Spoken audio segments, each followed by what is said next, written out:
तो दतिया उपचुनाव में बड़ा उलटफेर होता हुआ दिख रहा है। इस वक्त चौथे राउंड में कांग्रेस प्रत्याशी आगे हो चुके हैं। जी हां, 4 राउंड की अब तक मतगणना हो चुकी है और इस बीच अभी तक कांग्रेस प्रत्याशी पीछे चल रहे थे, लेकिन अब चौथे राउंड में कांग्रेस प्रत्याशी आगे निकल चुके हैं। कांग्रेस प्रत्याशी 33 वोट से, महज 33 वोट से आगे हैं और बीजेपी के आशुतोष तिवारी को 12,399 वोट मिले हैं। कांग्रेस के घनश्याम सिंह को मिले हैं 12,432 वोट और इसी के साथ ये आंकड़ा महज 33 वोट का है और 33 वोटों से इस वक्त आगे चल रहे हैं कांग्रेस प्रत्याशी। हालांकि पहले राउंड में बीजेपी ने बढ़त बनाई थी, इसी के साथ दूसरे राउंड में कांग्रेस प्रत्याशी आगे निकल रहे थे। तीसरे राउंड में और तीसरे राउंड में बीजेपी आगे निकल चुकी थी, लेकिन चौथे राउंड के बाद अब कांग्रेस एक बार फिर से आगे निकल चुकी है और इसी के साथ अब ये एकदम लगभग तय माना जा रहा है कि जो मुकाबला है वो बीजेपी और कांग्रेस के बीच है। हालांकि इस बीच मुकाबले को त्रिकोणीय बनाने की कोशिश दामोदर सिंह यादव ने जरूर की थी, लेकिन माना जा रहा था कि दामोदर यादव बीजेपी का खेल बिगाड़ सकते हैं। लेकिन अब इस बीच मुश्किलें जरूर बढ़ी हैं कांग्रेस की भी और बीजेपी की भी, लेकिन बीजेपी अभी पीछे हो चुकी है। महज 33 वोट से आगे चल रहे हैं कांग्रेस प्रत्याशी घनश्याम सिंह और 12,432 वोटों से इस वक्त आगे चल रहे हैं। लेकिन दतिया उपचुनाव में लगातार उलटफेर इस वक्त देखने को मिल रहा है।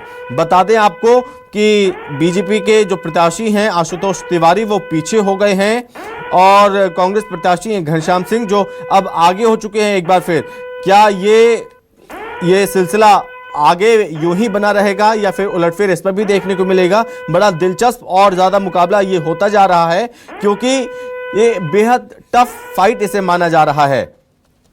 बीजेपी और कांग्रेस के बीच मुख्य मुकाबला और इसे रोचक बना दिया है दोनों ही प्रत्याशियों ने, क्योंकि नए प्रत्याशी हैं आशुतोष तिवारी। नरोत्तम मिश्रा की जगह आशुतोष तिवारी को इस बार मैदान में उतारा है बीजेपी ने। वहीं इस बीच घनश्याम सिंह को मैदान में कांग्रेस ने उतारा था और आसपा के जो प्रत्याशी है दामोदर सिंह यादव, उन्होंने मैदान में उतरकर इस मुकाबले को त्रिकोणीय बनाया है। लेकिन अब इस बीच जो जानकारी सामने आ रही है, बीजेपी के आशुतोष तिवारी को 12,399 वोट मिले हैं। जी हां, 12,399। वहीं कांग्रेस के घनश्याम सिंह को मिले हैं 12,432 वोट। हालांकि इस बीच प्रतिक्रियाएं आना अभी शुरू हो चुकी हैं। बता दें आपको कि डॉक्टर नरोत्तम मिश्रा की ओर से जीत का दावा किया जा रहा है और कहा कि निश्चित तौर पर बीजेपी की ही जीत होगी।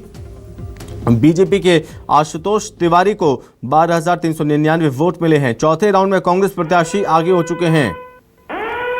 तीसरे राउंड की गिनती पूरी हो चुकी है। चौथे राउंड की गिनती में जो जानकारी सामने है उसके मुताबिक आपको बता दें कि चौथे राउंड में बीजेपी पीछे हो गई है, वही कांग्रेस प्रत्याशी आगे हो चुके हैं और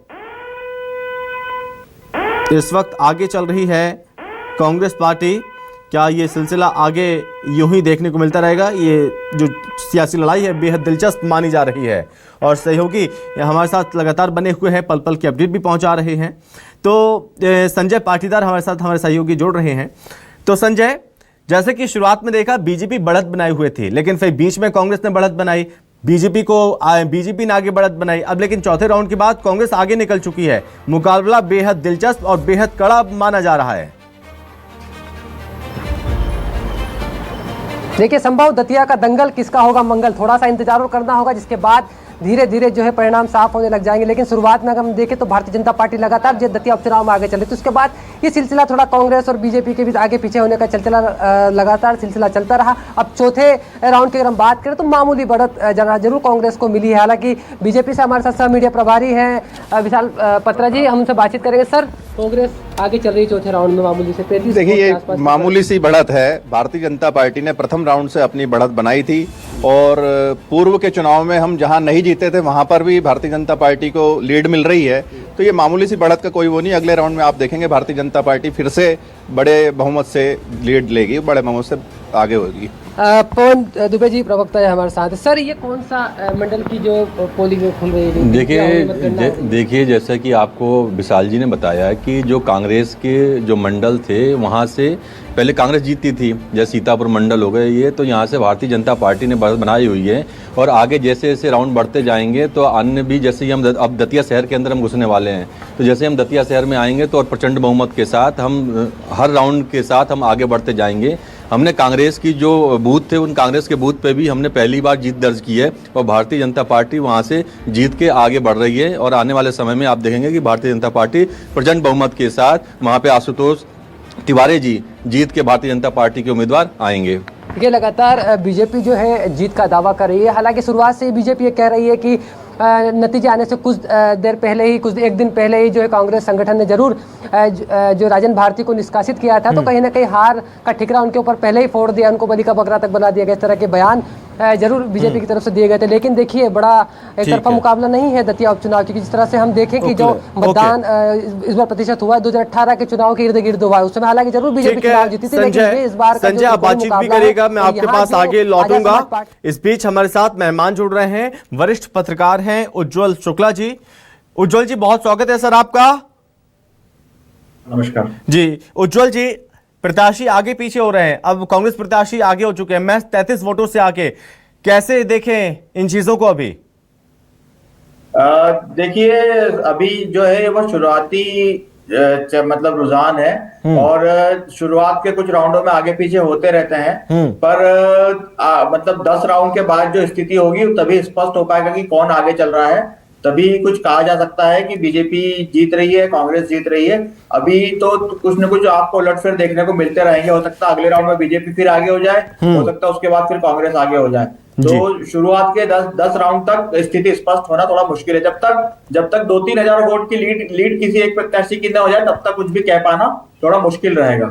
लेकिन जब तीसरे राउंड में हमने देखा तकरीबन 1000 वोट से बीजेपी प्रत्याशी आगे चल रहे थे, तब ये माना जा रहा था अगर ये चीज ऐसी ही बनी रही तो कहीं ना कहीं कांग्रेस के लिए मुश्किलें खड़ी कर सकती है।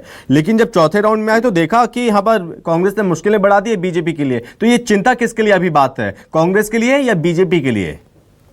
देखिए शुरू से चुनाव बाकी काफी कांटे का रहा है। यहाँ पर मतलब कई सारे जो उठापटक के दौर है वो देखने को मिले हैं। कांग्रेस प्रत्याशी ने जो जिस तरह से वोट मतलब राजन भारती पर आरोप लगाए हैं, तो दोनों ही प्रत्याशी जो है वो कहीं ना कहीं उहापोह में तो हैं। इसलिए अभी ये कहना बहुत मुश्किल होगा कि पलड़ा किसका भारी होगा। पर कुल मिला के जिस तरह से बीजेपी ने बूथ मैनेजमेंट करके और माइक्रो मैनेजमेंट करके चुनाव लड़ा है, तो बीजेपी को इस चुनाव से काफी उम्मीदें थी। पर अगर बीजेपी जिस तरह से पीछे हो रही है तो उससे बीजेपी की उम्मीदों को बहुत बड़ा झटका लगने की संभावना नजर आ रही है। ओके उज्जवल जी, चूंकि बीजेपी की जीत का दावा है और ये शुरुआत से पहले राउंड की बात से बीजेपी की जीत लगातार दावा किया जा रहा है, डॉक्टर नरोत्तम मिश्रा के बयान आ गया सामने, बीजेपी के और भी नेताओं के बयान सामने आने लगे हैं, बीजेपी की जीत का दावा। लेकिन कांग्रेस लगातार शुरुआत से ही आरोप लगा रही है। इन्हें कैसे देखा जाए कि कांग्रेस लगातार ये कह रही है कि मशीनरी को दुरुपयोग किया है, हमारे लोगों को यहाँ वहाँ करने की कोशिश की गई है, चुनाव प्रभावित करने की कोशिश की गई, इन चीजों को कैसे देखें फिर?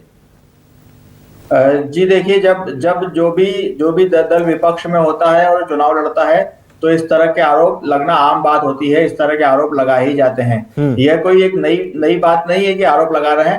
पर और ये भी सच है कि जो पार्टी सत्ता में होती है सत्ता का कुछ ना कुछ उपयोग तो करती ही करती है, कहीं ना कहीं सत्ता का लाभ लेती है। तो दोनों दल एक दूसरे पे आरोप लगा रहे हैं तो वो कोई नई बात नहीं है। पर कांग्रेस जो ये आरोप लगा रही है उससे कहीं ना कहीं उसकी हताशा भी नजर आ रही है, क्योंकि उसकी पार्टी कहीं ना कहीं गुटबाजी पे बटी हुई थी और एकजुट होकर चुनाव लड़ने में नजर नहीं आई है। बीजेपी ने पूरा चुनाव एकजुट होकर के और पूरा चुनाव बहुत ही गंभीरता पूर्वक लड़ा है। इसलिए कांग्रेस जो है वो आरोप लगा रही है। जी, वैसे शुरुआत में ये माना जा रहा था कि त्रिकोणीय मुकाबला, लेकिन क्या अभी भी लग रहा है कि मुकाबला त्रिकोणीय है या सिर्फ टक्कर बीजेपी और कांग्रेस के बीच है? क्योंकि जो फासला अभी 3300 इतना जा रहा है, लेकिन खेल बिगाड़ रही है असपा। जी बिल्कुल जो असपा जो वोट ले रही है अभी भी बराबरी की टक्कर दे रही है। वो तीसरे नंबर पे बकायदा बनी हुई है और वोट बहुत ज्यादा अंतर नहीं है बीजेपी, कांग्रेस और असपा के वोटों में। तो उससे ये कहा जा सकता है कि मुकाबला तो त्रिकोणीय है। और त्रिकोणीय मुकाबले का लाभ जहां तक है, जो जिस तरह से बताया जाता है कि भाजपा को मिलने की उम्मीद रहेगी, पर जिस तरह से 34 वोट की लीड हो गई है तो उससे ऐसा लग रहा है कि ये भाजपा के लिए शायद नुकसानदेह भी हो सकता है। तो अभी फिलहाल की स्थिति में तो कुछ भी कह पाना संभव नहीं है। मैंने शुरू में ही कहा कि जब तक किसी भी प्रत्याशी की 2000 से ज्यादा की लीड न हो जाए तब तक कुछ कह पाना थोड़ा मुश्किल ही होगा। जी और इस बीच सहयोगी हमारे साथ कर्ण मिश्रा भी जुड़ रहे हैं। सर प्लीज आप उज्जवल जी हमारे साथ बने रहिए, मैं आपके पास लौटूंगा। कर्ण, इस वक्त आप कहां पर मौजूद हैं, थोड़ा अपडेट भी बताइए, क्या अपडेट आपको मिल रहे हैं अभी? देखिए बिल्कुल मुख्य अपडेट ये है कि जिस तरह से कयास लगाए जा रहे थे कि दतिया उपचुनाव की जब मतगणना शुरू होगी तो कई तरह के उलटफेर जो हैं वो देखने के लिए मिलेंगे, और वही तस्वीर देखने के लिए मिली है कि पहले राउंड में जहां पर भारतीय जनता पार्टी के प्रत्याशी आशुतोष तिवारी ने लीड ली थी करीब 1000 वोट्स की, वही अब जो सेकंड राउंड तीसरे राउंड के साथ जो है घटते हुए महज 33 पर पहुंच गई है। और जो अभी तक चौथे राउंड की जो अपडेट आई है उसमें भी बढ़त जो है कांग्रेस के प्रत्याशी को मिली, यानी ओवरऑल 4 राउंड में जो है उसने बीजेपी के प्रत्याशी के लिए जो है खतरे की घंटी जो है वो बजा दी है।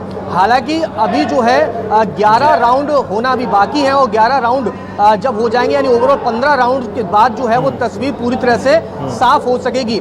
लेकिन जिस तरह की शुरुआत की स्थिति रही है कि जो बड़ौनी इलाका और अन्य कुछ इलाके ऐसे हैं जहां पर बीजेपी को काफी मजबूत माना जा रहा था, वहां से जो है कांग्रेस ने लीड ली है, और यही वजह है कि भले ही लीड जो है वो लगातार घटी हो बीजेपी की, और कांग्रेस की लीड जो है करीब 33 के करीब पहुंची है। लेकिन ये स्पष्ट संकेत नजर आ रहे हैं कि यदि आने वाले राउंड्स में भी कांग्रेस के प्रत्याशी ने लगातार लीड ली तो ये लीड बढ़ेगी और बीजेपी के प्रत्याशी के लिए खतरे की घंटी हो सकती है। वहीं तीसरे विकल्प के तौर पर देखें, ज्यादा चूंकि त्रिकोणीय मुकाबला बताया जा रहा था, यहाँ पे आजाद समाज पार्टी के प्रत्याशी जो हैं वो सीधे तौर पर माना जा सकता है कि दूर दूर तक फिलहाल नजर नहीं आ रहे हैं। लेकिन ओवरऑल कैलकुलेटिव रूप से अगर देखें तो रैंकिंग वाइज देखें तो तीसरे नंबर पे अभी दामोदर यादव चल रहे हैं। लेकिन यदि आगे अगर उनको भी वोट अगर मिलते हैं तो ये बहुत महत्वपूर्ण होगा कि वो वोट बीजेपी के कटे हैं या कांग्रेस के कटे हैं, क्योंकि ये शुरुआत में ही कहा गया था कि आजाद समाज पार्टी जो है जीत हार के बीच काफी समीकरण जो है राजनीतिक दलों के बिगाड़ने वाली है। चूंकि मुख्य मुकाबला जो है बीजेपी और कांग्रेस के बीच में हो रहा है, लिहाजा ये देखना बेहद महत्वपूर्ण है कि आने वाले जो राउंड है और राउंड की जो काउंटिंग सामने निकल कर आने वाली है उसमें कांग्रेस क्या लीड और लगातार बढ़ाती है या फिर बीजेपी लीड लेती है। जी ठीक है कर्ण, बने रहिए आप हमारे साथ, आपसे हम लगातार अपडेट लेते रहेंगे। और इस बीच हमें ज्वाइन कर रहे हैं बीजेपी प्रवक्ता हैं विवेक गुप्ता जी। विवेक गुप्ता जी, बहुत स्वागत है आपका।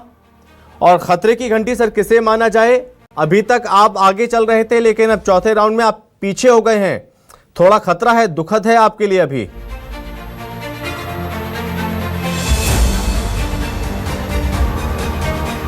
देखिए ये चिंता जैसी कोई बात है नहीं। जहां तक सवाल दतिया उपचुनाव का है तो दतिया उपचुनाव में मतगणना के पहले ही राउंड में बीजेपी ने बढ़त ली थी। हमारे सीतापुर मंडल एरिया से जहां बीजेपी पिछले चुनाव में उसे कम वोट मिले थे और कांग्रेस को बढ़त मिली थी, उस मंडल में हम लोगों ने इस बार बढ़त बनाई है, हमें 5000 वोट वहां प्राप्त हुए हैं। तो ये हम लोग बड़े आश्वस्त हैं कि बीजेपी एक बड़ी जीत वहां दर्ज कराएगी। लेकिन ये जरूर है कि 10-12 राउंड के बाद ये तस्वीर साफ होने वाली है। कांग्रेस जैसी पार्टी जिसके पास अपनी अंतर कलह से ग्रस्त, गुटबाजी में व्यस्त और बिखरी हुई कांग्रेस, जिसके पास बूथ पे बैठने वाले कार्यकर्ता तक नहीं है, ऐसी पार्टी जीत का सपना देखना छोड़ दे। वह बीजेपी निश्चित रूप से मुख्यमंत्री डॉक्टर मोहन यादव सरकार के कामकाज के बलबूते चुनाव में है। जनता को उन पर और डबल इंजन की सरकार पे भरोसा है, निश्चित रूप से बीजेपी वहां विजयश्री का वर्ण करेगी। ठीक है, और इस बीच हमें ज्वाइन कर रहे हैं कांग्रेस प्रवक्ता हैं संतोष गौतम जी। संतोष जी, बहुत स्वागत है आपका। संतोष जी, अभी जल्दबाजी होगी बधाई देना, क्योंकि अभी तो काफी मतगणना बची हुई, कई राउंड की बची हुई है, लेकिन अच्छी खबर आपके लिए है कि चौथे राउंड के बाद कांग्रेस प्रत्याशी आगे हो चुके हैं 33 वोट से। यह फासला बहुत बड़ा नहीं है अभी। निश्चित ही ये बात तो है कि ये फासला अभी बहुत बड़ा नहीं है और बहुत जल्दी कोई जश्न किसी भी पार्टी को मनाना नहीं चाहिए। मैं ये कह रहा हूं कि भारतीय जनता पार्टी अगर वहां पर मजबूत होती तो एक तो पहली बात तो कि पिछला चुनाव जीती होती, और अगर पिछला चुनाव नहीं जीती होती तो उन्होंने अपने कैंडिडेट को फिर से रिटेन किया होता। लेकिन नरोत्तम मिश्रा का टिकट काटने से ही लग रहा था कि भारतीय जनता पार्टी के जो सर्वे रिपोर्ट्स उन्होंने कराई हैं वो बहुत बुरे आए हैं, और इसीलिए उन्होंने नरोत्तम मिश्रा को मैदान से हटाया। लेकिन जो अगला प्रत्याशी मैदान में लाया उसको कोई जानता ही नहीं था। यही कांग्रेस की जीत की बहुत बड़ी आधार बनेगी। मैं एक निश्चित रूप से कह सकता हूं कि घनश्याम सिंह जी की जो इमेज है बहुत ही एक सज्जन पुरुष की, बहुत ही अच्छे जनसेवक की रही है। और ये पूरा दतिया का जो उपचुनाव है ये इस बात पर हो रहा है कि पिछले जितने भी वर्षों में नरोत्तम मिश्रा का वहां पर राज रहा, दतिया को किस तरीके से पीछे धकेला गया विकास की दौड़ में, और इसीलिए आज कांग्रेस को पूरा समर्थन मिल रहा है। और पिछला चुनाव भी हम ही जीते थे, ये भारतीय जनता पार्टी को याद रखना चाहिए। ओके, उज्ज्वल जी थोड़ा आप मुझे समझाइए सर इस चीज को लेके, क्या ये कहा जाए कि राजेंद्र भारती को बलि का बकरा बनाया जा रहा है? पहली चीज ये, और दूसरी चीज ये, अगर बीजेपी इफकेस जीतती है तो ये जीत का श्रेय किसे माना जाएगा? क्या नरोत्तम मिश्रा के गले में ये जीत का श्रेय डाला जाएगा या नहीं? देखिए, बीजेपी में चुनाव संगठन लड़ता है, इसलिए वहां पर किसी एक के मतलब एक को चेहरा तो मुश्किल है, क्योंकि बीजेपी हर चुनाव संगठन के बल पे ही लड़ती है। बीजेपी का संगठन कांग्रेस से काफी मजबूत है। कांग्रेस में ये जरूरत है कि कांग्रेस में चुनाव प्रत्याशी लड़ता है, बीजेपी में चुनाव प्रत्याशी नहीं संगठन लड़ता है। बीजेपी का संगठन काफी मजबूत है, तो जीत तो संगठन की कही जाएगी। हेमंत खंडेलवाल के नेतृत्व में पहला चुनाव होने जा रहा है, तो ये जीत उनकी भी कही जाएगी, कहीं ना कहीं संगठन की जीत ही कही जाएगी। और कांग्रेस में ये शुरू से रहा है कि कांग्रेस मतलब जब हारने की स्थिति में आती है तो वो कुछ न कुछ एन के प्रकार के आरोप लगाना लगती है। पर यहाँ पर राजेंद्र भारती को जो बलि का बकरा बनाने की बात जो हो रही है वो कुछ हद तक सही भी कही जा सकती है, क्योंकि वे एक पिछले चुनाव में जीते हुए प्रत्याशी थे। वो कोर्ट ने उन्हें सजा दी, इसके बाद उनका चुनाव रद्द हुआ, तो वो कहीं ना कहीं किसी न किसी तरह से एक मतलब नुकसान देने की स्थिति में तो है। इसलिए कांग्रेस के प्रत्याशी जो आरोप लगा रहे हैं उनमें कुछ थोड़ी बहुत सच्चाई तो हो सकती है, पर अभी जब तक चुनाव के परिणाम ना आ जाए तब तक इस बारे में बहुत कुछ कह पाना मुश्किल है। ठीक है, ओके उज्ज्वल जी, बहुत धन्यवाद आपका हमसे बातचीत करने के लिए, हमसे जुड़ने के लिए, अपनी बात रखने के लिए। थैंक यू सर आपका। और विवेक जी, मैं आपके पास लौट रहा हूं, थोड़ा बताइए कि आपका गेम बिगाड़ने की कोशिश किसने की है?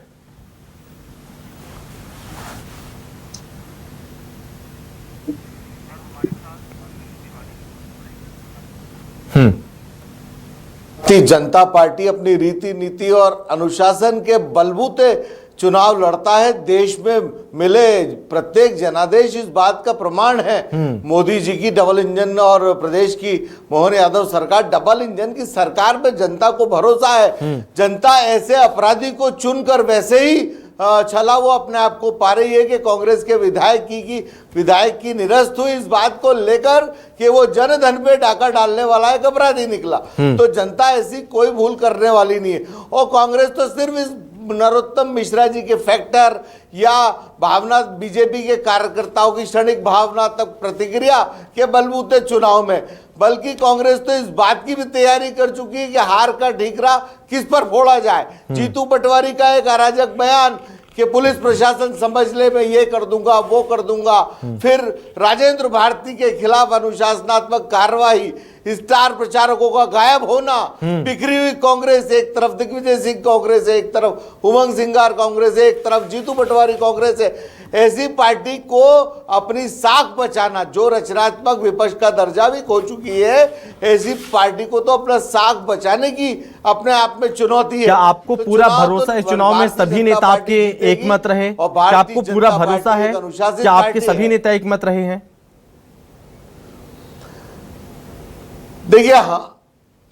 देखिए हमें हमारे भारतीय जनता पार्टी के एक अनुशासनात्मक ढांचे पर पूरा विश्वास है। ठीक है। उसकी रीति नीति और उसके काम करने के तरीके पर विश्वास है। ओके। और हमें उतना ही हमारे कार्यकर्ताओं नेताओं पर विश्वास है कि वो पार्टी की दी हुई लाइन से कभी बाहर नहीं। वरिष्ठ पत्रकार हैं अरविंद तिवारी जी हमें ज्वाइन कर रहे हैं। अरविंद जी, बहुत स्वागत है सर आपका। अब आप थोड़ा समझाइए सर इस दतिया के सियासी दंगल को, जिसकी नजरें आज सबकी टिकी हुई हैं दतिया पर, कि आखिर यहाँ का आज किंग कौन होगा, और सावन का सोमवार भी है, तो ऐसे में महाकाल की कृपा किसे प्राप्त होगी? क्या लगता है अभी आपको सर?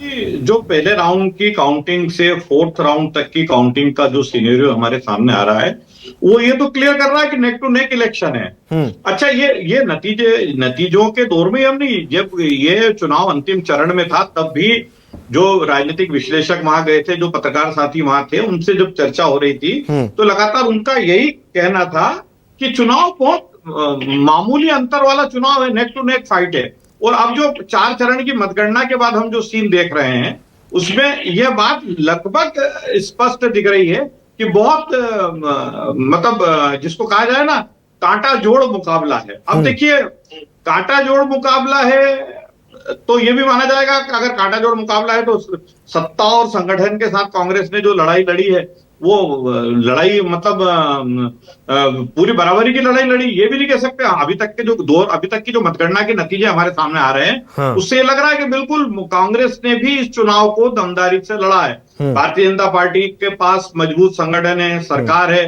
भारतीय Janata Party man to man marking में के चुनाव में भरोसा रखती है।